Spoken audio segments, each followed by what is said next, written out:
Assalamualaikum warahmatullahi wabarakatuh. Perkenalkan nama saya Ratna Clara dengan NIM C2401231012.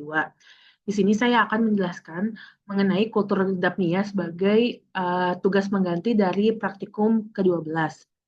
Jadi, pendahuluannya adalah Dapnia sp itu merupakan organisme mikroskopis dari kelompok Crustacea yang hidup di perairan tawar. Nah, si Dapnia ini seringkali eh, dia tuh persebarannya tuh sangat luas dan menjadi pakan alami unggulan bagi larva ikan tropis karena dia tuh mudah dibudidayakan dan juga berbiaya rendah. Tetapi pertumbuhan dan reproduksi dapnya itu dipengaruhi oleh faktor-faktor lingkungan. Oleh karena itu, kita ini ingin melakukan kultur dapnia yang tujuannya untuk meningkatkan pertumbuhan dan juga reproduksi di kondisi yang terkontrol. Kita juga gunain pupuk organik seperti kotoran ayam yang terbukti efektif meningkatkan populasi. Namun, tapi budaya dapnya ini secara komersial masih terbatas dan produksinya juga tergolong rendah. Nah, untuk metode kulturnya sendiri, itu waktu dan tepatnya ada Kamis 23 November 2025, pukul 7 sampai 10 WIB sampai dengan 6 November 2025 di Laboratorium Biologi Mikro 1, Manajemen Sumber Daya Perairan, Fakultas Perikanan dan Ilmu Kelautan IPB University. Untuk prosedur kerjanya, yang pertama itu kita siapin wadahnya dulu, lalu kita ambil dapnianya secara 100 individu dan air 2 liter, lalu masukkan dapnianya ke wadah dengan menggunakan pipet, kita ukur kualitas airnya, pH dan DO, kita buat makanannya, yaitu tadi pakai kotoran ayam, terus ikat wadahnya pakai toples untuk menghindari masuknya kotoran-kotoran, dan juga kita udah siap untuk melakukan pengamatan.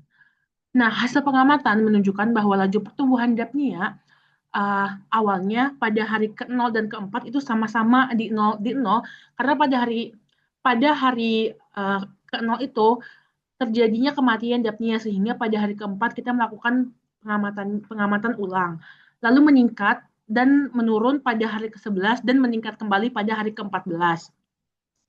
Selanjutnya untuk kelimpahan dapnia itu stabil di hari ke-0 dan ke-4 dikarenakan tadi adanya pengulangan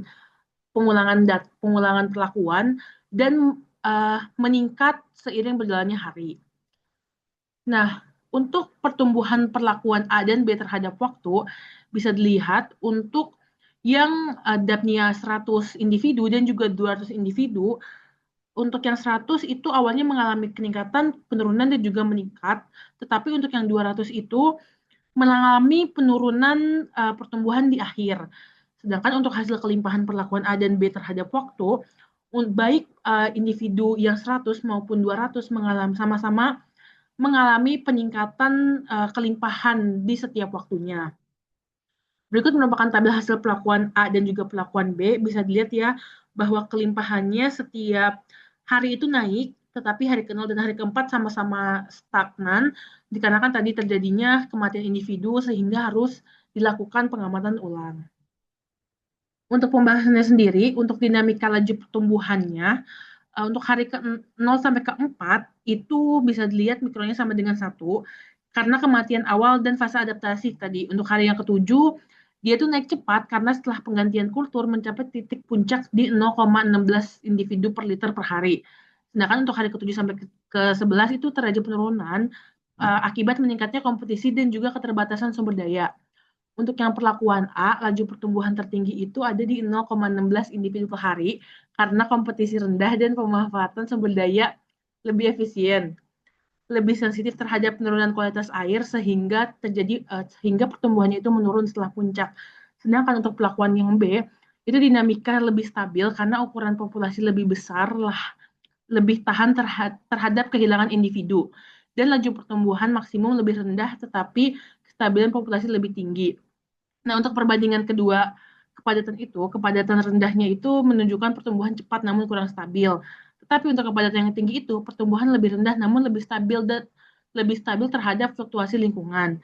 Dan di akhir pengamatan itu, kedua kultur itu meningkat kembali saat sumber dayanya itu membaik.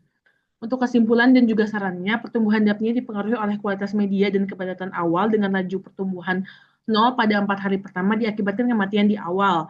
Kemudian meningkat setelah penggantian kultur pada hari keempat dan mencapai puncak pada hari ketujuh. Sebelum menurun kembali karena kompetisi dan keterbatasan sumber daya. kepadatan awal 200 individu menghasilkan populasi lebih stabil dan melimpah dibandingkan 100 individu.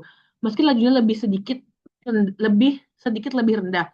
Keberhasilan kultur dapat ditingkatkan melalui pengontrolan kualitas air yang lebih sensitif seperti pH, suhu, oksigen terlarut, peningkatan mutu atau variasi pakan, penetapan kepadatan awal yang lebih terukur, serta pengamatan yang lebih sering.